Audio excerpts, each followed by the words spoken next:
Yeah. So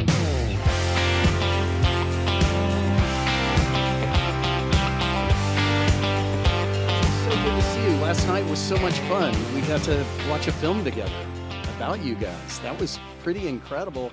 I want to talk a little bit today. I guess I should open my questions so I'm not an idiot about how to survive as a band. But before we get into that and talk about this documentary film and everything that's happened, I'd like to talk to each one of you about what the spark was for music. So, Cleto, you're holding the mic, and we're going to have to share mics as we go, okay? So I'll just name names.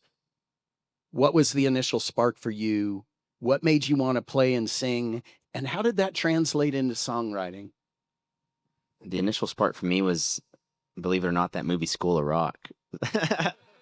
I love that movie, and I grew up playing video games and stuff, and I saw that movie and I spoke it to my brother. Man, that'd be so fun to learn how to play guitar and do that, and he gifted me a guitar for Christmas that same Christmas. And then I was raised Catholic, so during the Lent season, which is like during February, my folks would turn the TVs off, so I had 40 days and nights to learn how to play that guitar.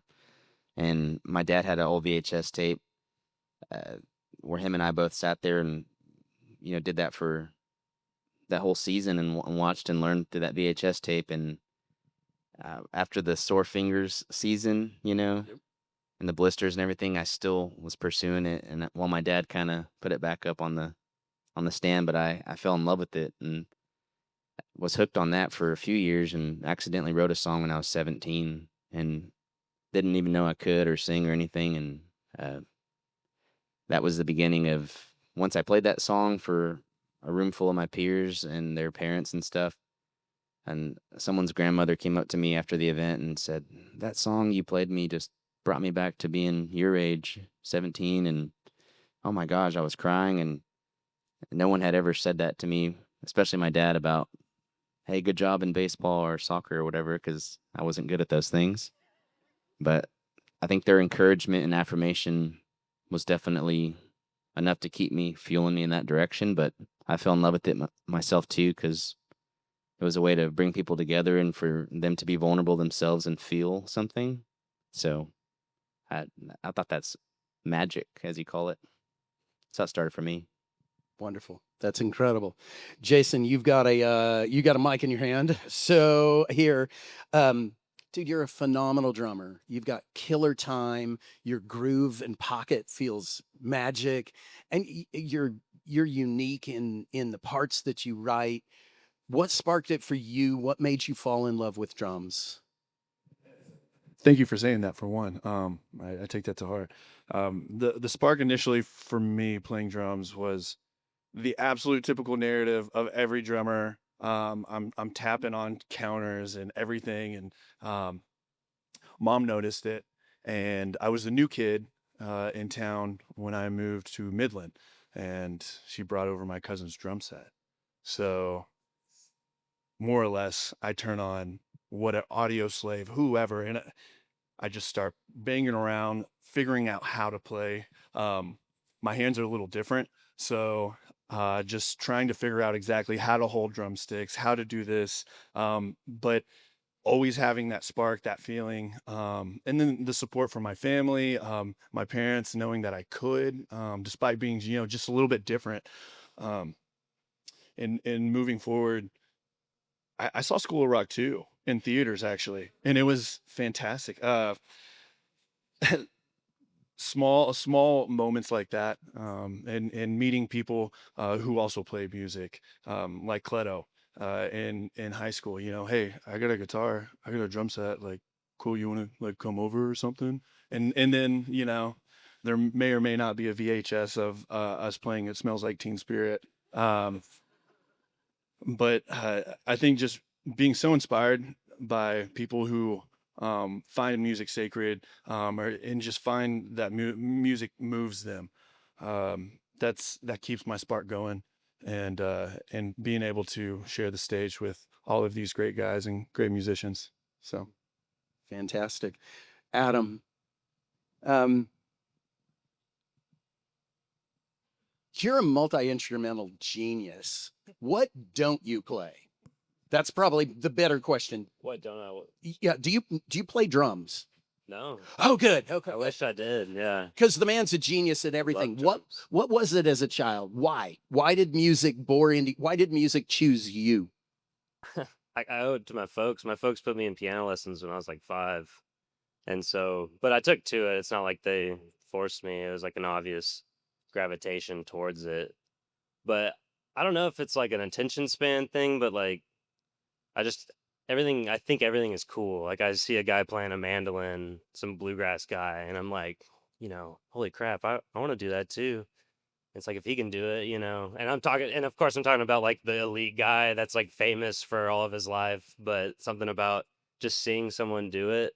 But I think I had that moment many times throughout my life of like watching someone play guitar really well, Tommy Emmanuel, and I don't know why I always obsess over like that guy of whatever instrument or genre it may be, but I don't know. I always loved it. It was just so fascinating to me, and so it's like I just had to give it a try, And there's a banjo underneath, one of the beds at my grandpa's house that he traded for welding equipment in the '90s or something, and it was just cool. It was all so cool. Like I just love it. So I don't know. I guess that's just how each thing, but. Piano is kind of like more of my main thing because I wish, there's only so much time in the day. I wish I could be like, that guy for every single one of them. Like I really do, but it is what it is. Well, you're doing pretty good. We'll put you on the list. Yeah, man, that's amazing. Wes, how about you? So you guys all know that there's a huge history of fiddle in Texas, right? And in country music. I mean, it's maybe second to guitar as the most important instrument ever invented, right? I would agree. Yeah. How did that happen for you? What was the path? So I started at a very young age. I was almost 4 years old when I started taking lessons, and I was told. Well, I kind of remember at a young age I was wearing out these cassette tapes of Garth Brooks. And the fiddle in those parts were just mesmerizing to me at that age. And so I told my mom and dad one day, I was like, I want to learn how to play fiddle. And they's like, are you sure? I was like, yes, I do. And so they encouraged me they got me one. And there was a lady in town that I grew up in. She was a really good fiddle player and teacher. And so she started teaching me and took lessons for about 12 or 13 years. And then I started playing in, I think, bars when I was like 13 years old. Wow. It was pretty crazy.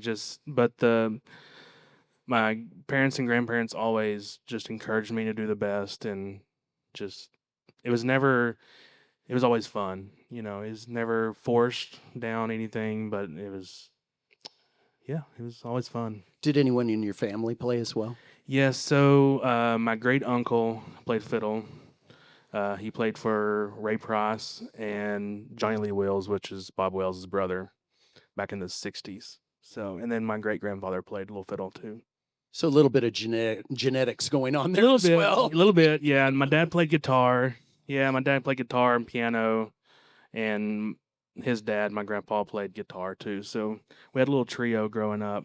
And it was always, always at family reunions or even just on the weekends or whatever, we were always playing music at the house, and it was always fun. Wish I could have seen some of those jam sessions. I bet that was awesome. There's some videos out there. Yeah, we have a lot of VHS tapes. My grandpa videoed everything growing up, so someday I'm trying to get them all together and get them to. Did you do like the fiddle contest scene and all that stuff too? Because that's a thing. In Texas, is. It's a huge thing. Yeah. So I think the first contest I was like 6 or 7 years old, and started doing that and traveling all over the state. I went to Oklahoma, Louisiana, and all over New Mexico and Colorado, and just playing all the contests and stuff. And it's pretty crazy to see all the musicianship and from all over. Like people would travel from even overseas to come play in those contests, and I mean it's incredible. Yeah, it's pretty serious stuff. That's amazing.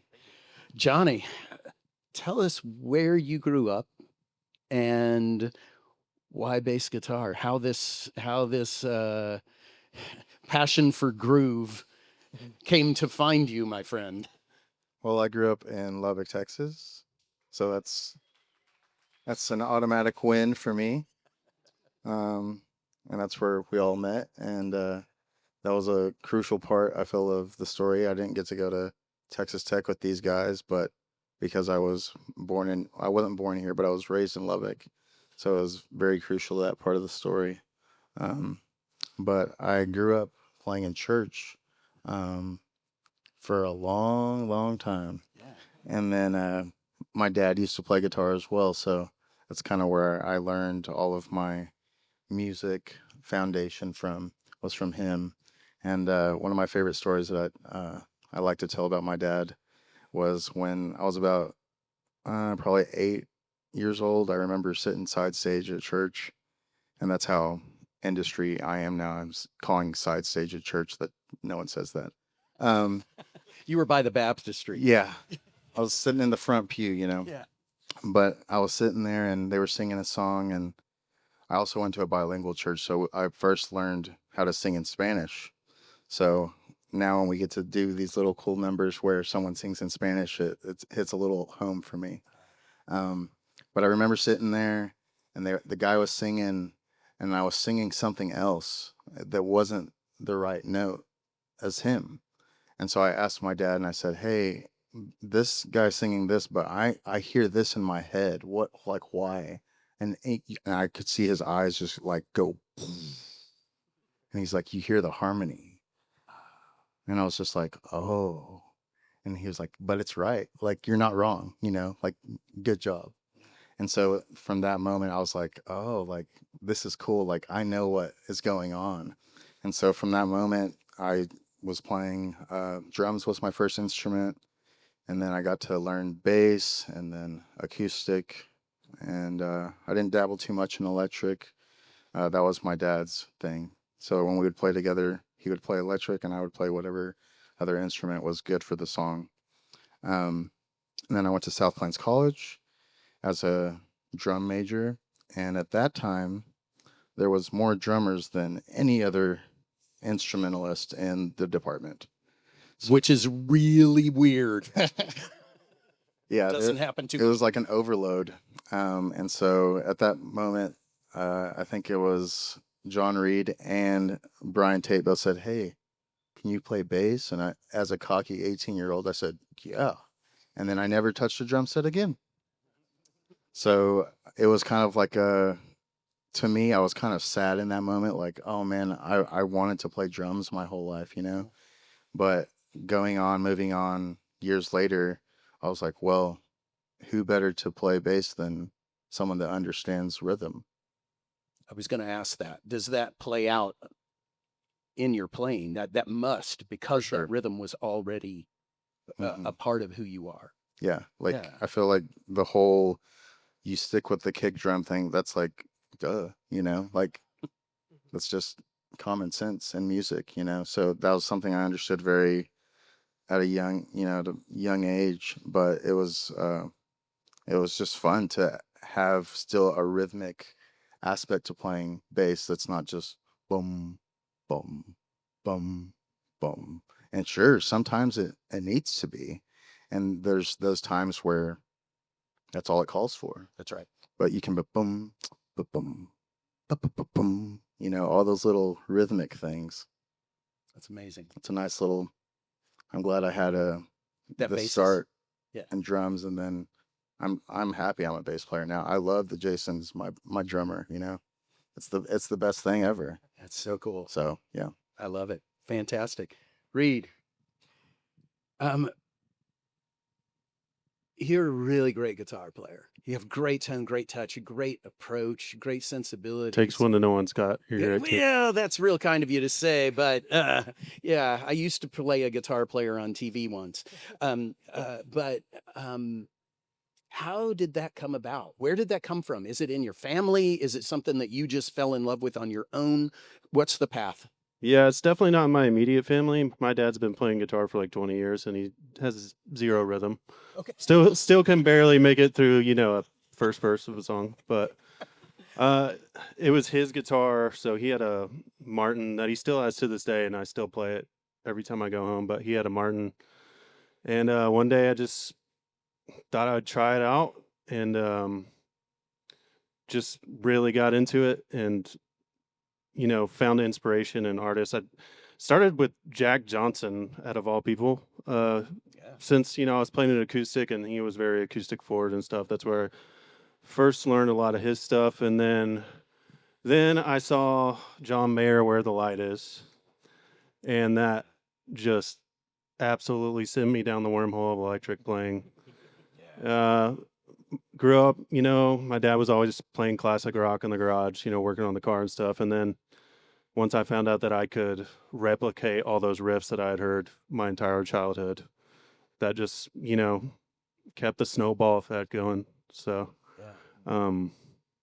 yeah. And then met all these guys, and I always tell people this: the first band I've ever played on stage with was these guys, Which is incredible. which is insane. That's not usually how it works. So crazy. yeah. Yeah. Yeah. Did you But- take lessons or anything, or was it all completely self-taught? Or I did take, his name was Mr. Herod. I took, a handful, 5, maybe 10 at most, and learned some scales and, learning how to play over chord progressions and stuff like that, the basics. Yeah. But a lot of it was learning my favorite songs from my favorite artists, Yeah. And YouTube was in its infancy back then, so you couldn't just leave it Yeah, up like every Marty 5 Schwartz seconds and all on that. that. Yeah. Yeah. So, but yeah, mostly self-taught, but had some help in there. Yeah, that's awesome. I remember talking to Coletto one day, and this was right as stuff started to cook off, okay? When stuff was starting to hit. And you told him, I think it was when you first got a booking agent, and you were like, oh, we have 5 gigs, kind of thing, right? And you looked at him and you said, I'm going to get so effing good. And you worked your butt off. Have you always had the practice gene? Do you know what I mean? I mean, the ability to Yeah, just- with instruments, I go down wormholes Yeah. big time. Yeah. Yeah, big time. Yeah. Like, was listening to Jerry Douglas play, just how Adam was saying, you see all the greats play and you're just like, I want to try to be that, even though you probably won't ever get there. But that's what makes you is trying to imitate the greats. Yeah. Saw Jerry Douglas play dobro with Alison Krauss. That blew my mind. Watching Stuart Duncan play fiddle, or Mickey Raphael play harmonica. But yeah, I just hear someone get inspired and then wormhole. Yeah. Yeah. He also learned fiddle over COVID. Yeah, I'm still learning it. Being a It's, titch on it's the hardest honest instrument. side. It's the hardest instrument for is. sure. At least that I've tried. So Most successful people have to start like Wes, 4, 5, 6 Yeah. years old. You know what I mean? definitely. So yeah, that's fantastic. Coletto, since you kind of were the impetus for starting the band, can you tell us how this came about? How did it gestate? Because you got a lot of people here that would love to maybe already play in bands or hope to. How did Flatland Cavalry start? Initially moving to Lubbock, Jason was my roommate, so had a drummer on Yeah. lock right there on phone call, be able to go hit up open mics and stuff, looking for other players and such. But really moved here to this town with the intention of starting a band, and so having that desire and keeping your eyes open for other players and your ears open and everything. And so Jason was the first member. Didn't have to look for a drummer or anything like that, but Reed came along next. I remember we went to it was a house party, and it was our first violinist at the time, where I had met her there too as well. But she was the other, the second member that had joined along, Laura. And then I remember looking for a guitar player next, and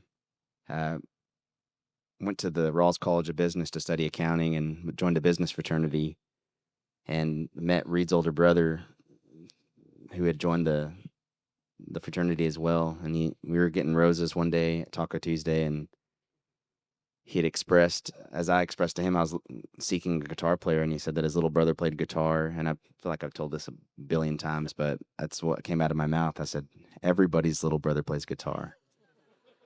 And he said, no, but he's good. So he gave me his number, and I texted Reed, and he came over, and we sat in the garage, and he jammed out on his little Rocktron amp and our Black Star, whatever it was, and just jammed those riffs he was talking about, playing. And it's like, hey, man, you want to join the band? And he said, what's up? And he said, yeah. And then the bass player was the most challenging one to find. I don't know what it is about bass players that are. It's usually drummers. So, but you had that on lock. So, Yeah, well, number 2 is the hardest to find is the bass player. Yeah, the bass player was a challenge. I remember we went through several members. A gentleman named, I think it was Keller.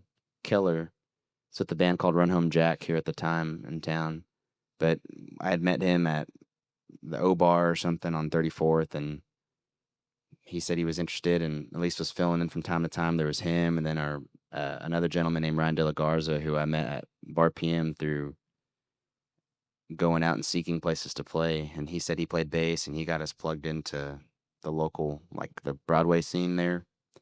So then he ended up leaving the band, and then that led through all these other bass players coming in. We had tryouts. Reed brought someone to the table, and for whatever reason, it wasn't just clicking, and finally I had Johnny was the last person I called. But I feel like persistence is another thing it takes to get a band going. You can't just quit when you are seemingly out of options. But I remember Brett Brock was operating there's a recording studio in the basement of Texas Tech of the library, and I went there to go record the scratched tracks for what would have been Come May songs or something like that. And he gave me Johnny's number, and he was my last hope, last ditch effort. I called him, left him a voicemail. He called me back, came and sat in at one of our rehearsals, and picked up the song so fast, and it was the fastest we'd ever played with. So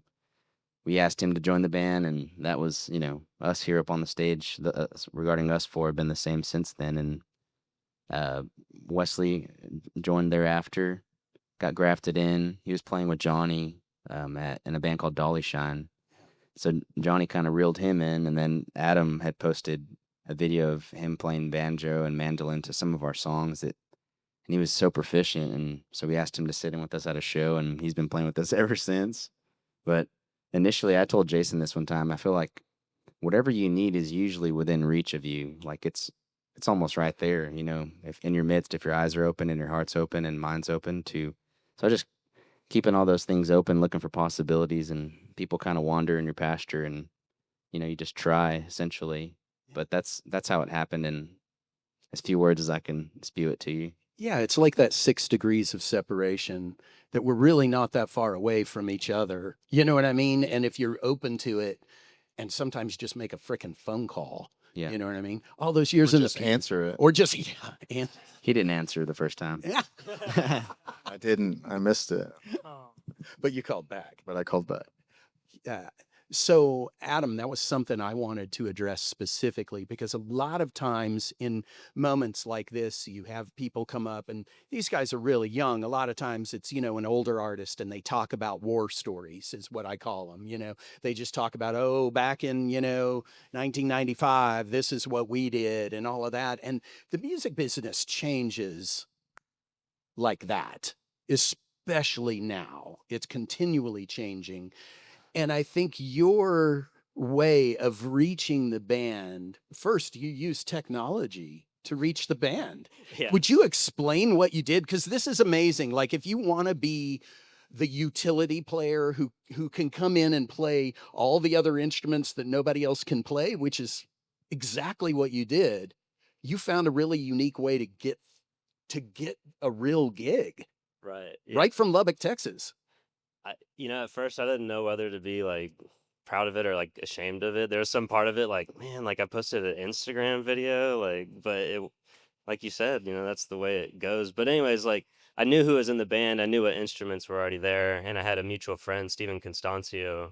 So I had been around y'all maybe once before. So I was already, I was around. Like you were just saying, some things are usually just right there. But What was I can't remember what the first one was, but one of them was No Shade of Green, which is like train beat song, but no banjo. Not that it needed a I think you banjo. did the I did mandolin the solo. Devil Off My Back, which Kyle surely layered one in there I thought I could hear, but obviously I knew no one was playing that live. So I was like, well, if you need a guy who can play that part live. So I recorded myself doing that, posted him and tagged him. And same thing with No Shade. I put a banjo on it and it was like you said, showcasing like, here's your song, but like you could also have these things on it, if you have me play with you. So And he posted it, and our mutual friend Steven sends it to me, and I was like, "What?" And I just showed Clutter. I was like, "Dude, look at this." Yeah. It was And it was like that. it was amazing. And we were already working together at that time. And I knew you through a separate project that you were a part of. Everybody dances around the same circles. And I remember when that went down, I was like, oh, dang, that was the smartest thing I've ever seen. Way to go from here to here. You know what I mean? right. But I think the most important thing here too is you have that practice gene too. Everybody on this stage does.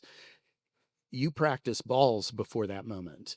You had those, you killed those parts. I saw the videos, and that was a really cool moment. Cleto, can you address that? Because I think right in that moment, you guys were looking for that thing that could help open up the live shows even more. You tell me about how that was watching some punk kid ripping on your songs, right? Yeah. I mean, and he killed it, man. it's an element of just being in the right place at the right time and being patient. We were in a place where we surely could we're playing in front of bigger audiences to have that extra firepower and just have this tumbleweed blow across your doorstep, blazing a trail and hearing and playing things that weren't in the song, and you're just like, he gets it, and he's a cool hang, he's a great guy to just hang around and be around. So, yeah, I feel like everything happens when it's supposed to, we didn't try to get ahead of ourselves in any situation. And yeah, man, I mean, since you first posted that video, I mean, I've never daydreamed about having another person on stage or anything, or like it's been a blessing. Awesome. Yeah. Yeah. One thing I'll say about that too. I do remember seeing that video in the back of the van on a very long drive. I was like, "Oh my God, this guy's badass." But it was truly a testament. First thing I thought of was dressing for the job that you want. Not waiting, but just doing it. It's the best way to. I mean, we even have a manager right now who started out as a tour manager who was essentially doing the job of a manager. Said, well, "Why don't you do this?" Right? So that whole idea aspect of dressing for the job that you want was personified through just this topic right here. So you just addressed management. Okay, that's a can of worms I wanted to crack open, because each artist needs a team around them, right? And I know everyone in your team really well. I've known everyone that has ever been in your team, all good and bad. You know what I mean? Because there's always both. Can you guys tell me, and I don't care who answers, what those positions are? And then I'd also like to talk about how those relationships developed. Okay, so whoever wants to address that. I got some words. Yeah. I had heard from somewhere that when you're catching on, a manager will find you. Like, don't go looking for a manager. Go book your gigs. You're managing yourself initially.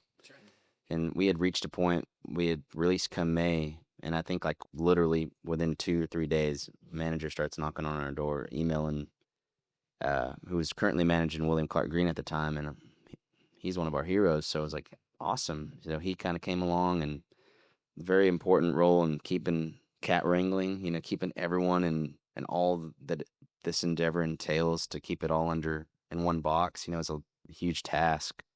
Another important player involved in that is a booking agent, which is another person that, once again, will find you when they hear about, oh, I heard there's this band sold out the Blue Light. Like, as you're wearing all these hats initially: musician, booking agent, driver, manager, all the things.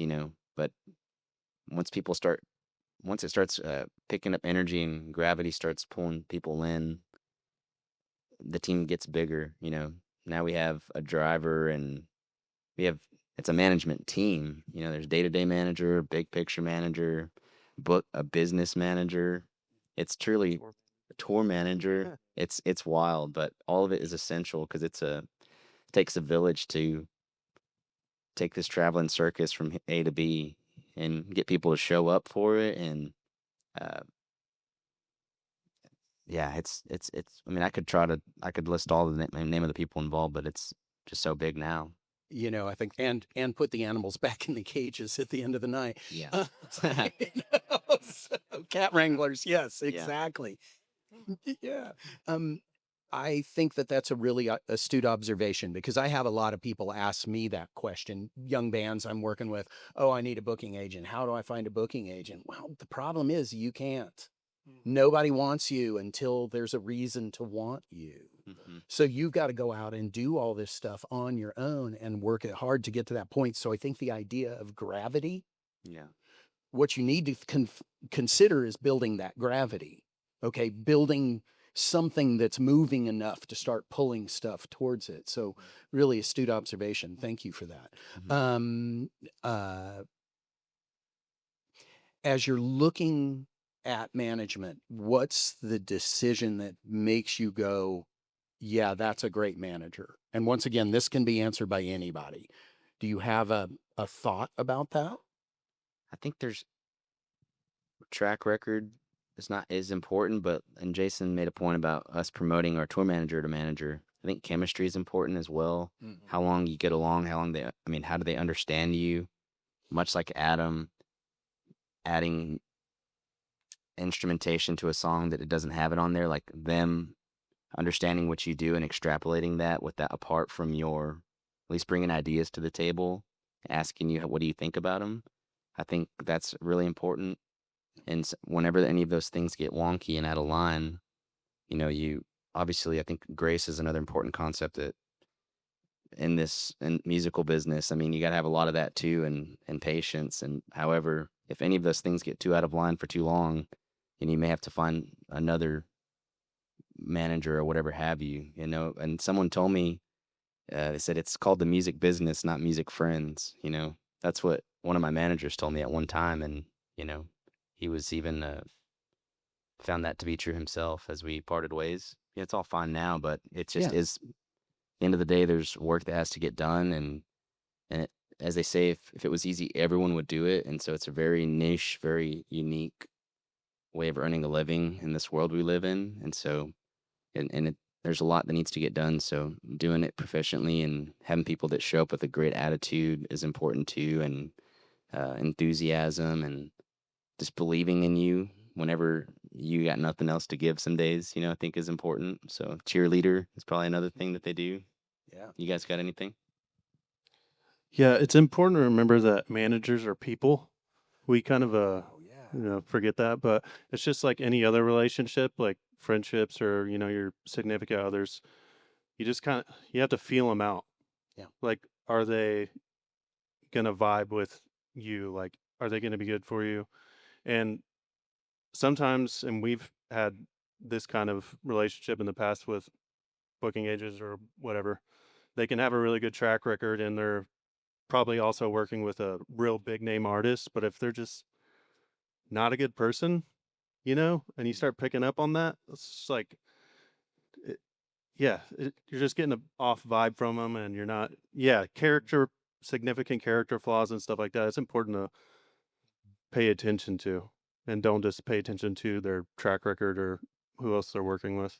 I think that's a really great point, because not only is it important to be able to hang within the band, you guys talked about that. Everybody's got to be you got to be able to live with each other in a van. Okay. But the people who represent you are a public face to you guys, or maybe the behind the scenes face. And if the dealings don't feel right to you, if it's off from your ethos, that's got to end. So I think that's important. Yeah, that's right on the nail. In the music industry, and for those not on stage but still within the industry, the booking agents, the managers, promoters, all the way down to PR and who's working at the office. There's a culture. Over in Nashville, they got their business slick up and tight, and it is a well-oiled machine. So these are the humans representing you when it comes to that. Not only is it expected they know how to do their job, it's yes, okay, now they're the hang. We have the same beliefs and values. They have integrity, character, but also asking the same question. Okay, well, when they're in the room with, so and so's manager, or quote unquote, hey, let's go get coffee. That's where stuff kind of happens. At the end of the day, are you trusting that they are going to be a representative of who you are, and not just their own aspirations? Because hey, they're human. They want to climb the ladder too. They want to they want to find success just as much as anybody else does. So yeah, asking that question, hey, are they truly seeing the vision and being a team player in the trenches with us, but also advocating? And Find that to leading. be important. Yeah, and leading. And leading as Yeah, well, I when get you're it. not in the room and when you are in the room at Yeah. times. Yeah. Okay, I love that. Thank you so much. Um, Cleto, can you tell us what the big break was? First off, we all know there is nothing that is done in a vacuum. There is a team all the way from your families, the way you were raised. Sometimes it's in rebellion to the way you were raised in music or whatever, that spurs you on. But there are people that inspired you that did all of that. But nobody does it. People always talk about self-made businessman. That's bullcrap. There's somebody that helped, there's people that helped. What was the big break? I was thinking, I know when you met Cappy, that was a big break. There were a lot of those moments. What was it? What, if there was any one thing that catapulted you more than anything else? To be honest with you, I feel like you're part of that big break. You making our records and making us sound as good as we possibly could have, given our where we were at the time as musicians and everything. And I remember when Humble Folks came out, there was articles and stuff calling it a watershed moment and stuff like that. So that felt like kind of a big. That was the first. What's that? That was the first one. Yeah, the first Yeah. big break. I did Yeah. not ask that for that. Well, no, it's the truth. Yeah. I really was. Thank you. Yeah, I feel like, I mean, if we had made those records elsewhere, good chance, we wouldn't be sitting here having this chat right now, or all the opportunities that came thereafter. So I feel like Thank you. working with you and trusting in your knowledge and wisdom was essential. I feel like after we got a legitimate like booking agent, that's another thing that's like, okay, you can afford to pay yourself a little something that's not, ramen noodle budget or something, you know what I mean? So that's another we had a good booking agent. We initially had a really small boutique one, and then after the LP came out, the EP afforded the boutique agent. The first full length came out, Humble Folks, and that gave us like a regional, like great booking agent. And then thereafter, we got like William Morris Endeavor, like the biggest that exists. You know what I mean? And so having those professional players join your organization and help you get your music to as many people as possible was one. But this seems really small and maybe insignificant, but with that apart from it, yeah, like I said, everything precedes itself. But like I remember showing up to the Blue Light Live at our Come May EP release party and it being sold out and everyone singing the words back to you ravenously, like rabidly.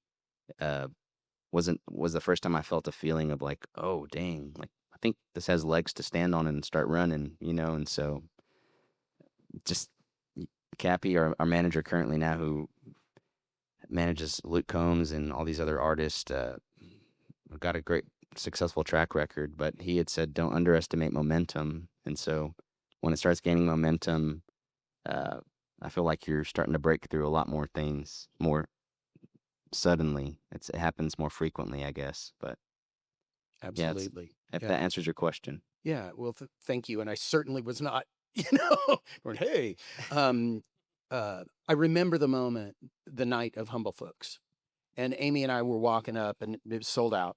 And I remember walking up to the blue light and seeing this whole group of college kids run across the street yelling, "Raise your glasses to the masses." And I went, "Oh, snap." Goosebumps. Yeah, I got them too, because Yeah. something is going on. I remember it was the morning, same deal when Humble Folks came out, and one of my roommates at the time came into my room, like woke me up, and he's like, "Hey, y'all's like album is like number 3 on iTunes right now," and I was like, "Oh, really?" He's like, "Yeah, I thought y'all were in the studio just kind of messing around." Yeah. So I remember that. I'll remember that forever. Yeah. That's so incredible, Yeah. isn't it? Yeah, Jason, how about you on that moment? You know,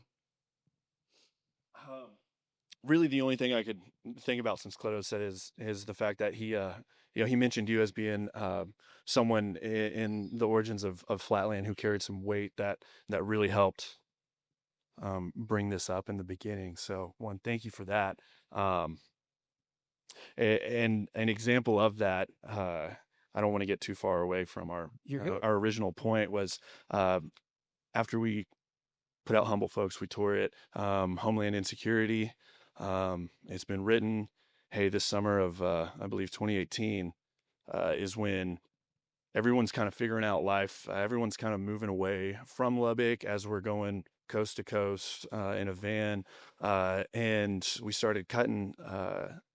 Homeland Insecurity is the last thing we did before everyone moved, and I guess I didn't have my everything, my ducks in order, and I had to leave early before, and it was just kind of like a laissez-faire, like, yeah, I'll do this, whatever. And you sat everyone down, and you're like, hey, goofball, like, what are we doing here? You know, are we in or are we in? You know, and it just kind of slapped me in the face, like, oh, this is serious. Like, this is gonna take some, this is gonna take some weight. This is gonna take some sacrifice, yeah, time and energy, not seeing loved ones, monetarily, all these things. And like, are you in? Are you in?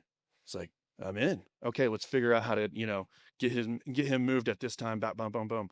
And I don't know, for some reason, when Cleto had mentioned that, I just had to speak that story. Looking back now, thank you. Because I know a couple of these guys remember that. It was just a weird time as we were all just going about, man. You know, I think what you're talking about, every band always lives on a knife edge. Okay, because it's like being married to 6 people at once. Okay, you're right on this edge, and it will either go flop or ah. And I think that was a moment. And I actually said it a little more forcefully. I might have said a word we shouldn't repeat on stage for the cameras here. But the thing that I walked away from that moment with, because yeah, I was like, what is going on? We're supposed to be making a record here. You literally said, I changed my flight. My girlfriend may break up with me because of this. Straight up. But you made the sacrifice. She did not break up with you. Your wife is lovely. They are now married. We are now married. They survived happily ever after, right? Yes. Yes. But yes, we were moving to Florida for a was while. It was just kind of getting our ducks in order. Yeah. All time.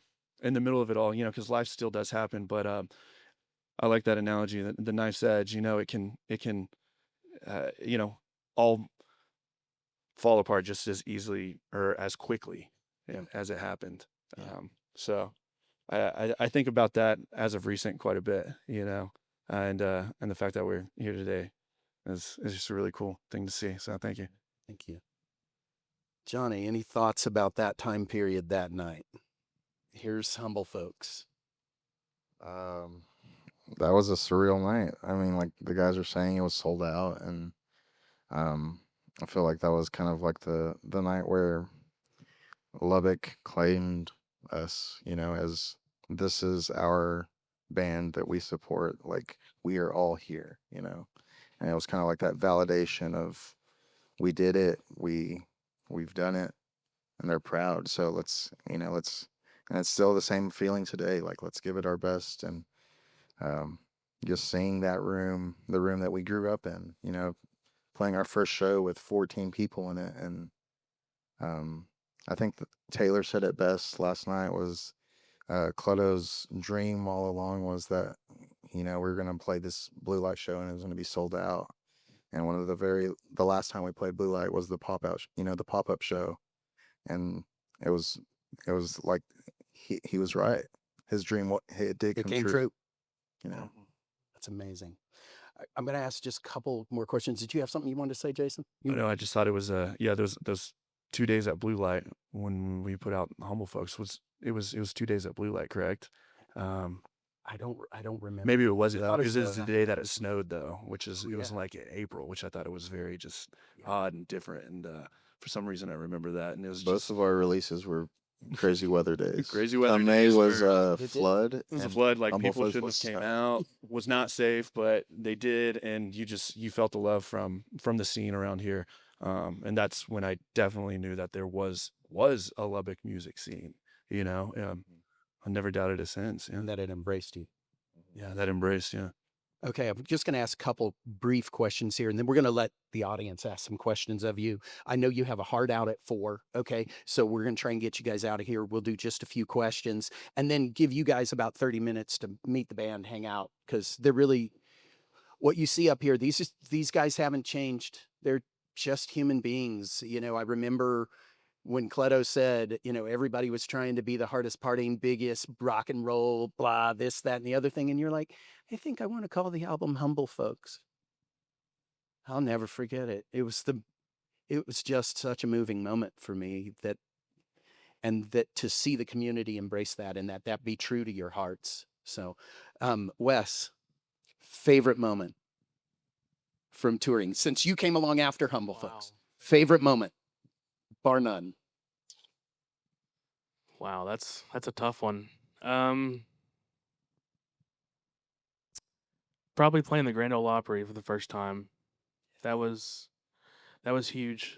Just growing up in country music, seeing it being played on the radio, listening to it, and seeing the videos. I'm like, man, one day we'll play the Grand Ole Opry. And there was an article that I had participated in. I think I was like 10 or 11 years old, and the Fort Worth Star Telegram did an article on me. And I was at a fiddle contest, and I think the article said something about they're like, what's the favorite play? What's the one place you want to play one day? And I quoted, I want to play the Grand Ole Opry, but I said I was going to play drums. I never said fiddle. I don't know why I said that, but yeah, my parents still have the article and everything. That was just, it's just so. And then we got the call to do it, and I was just like, I got chills again just thinking about it. Yeah. Did you take a picture standing in the circle? Of course you did. Oh, always, yeah, for Hell sure. yeah.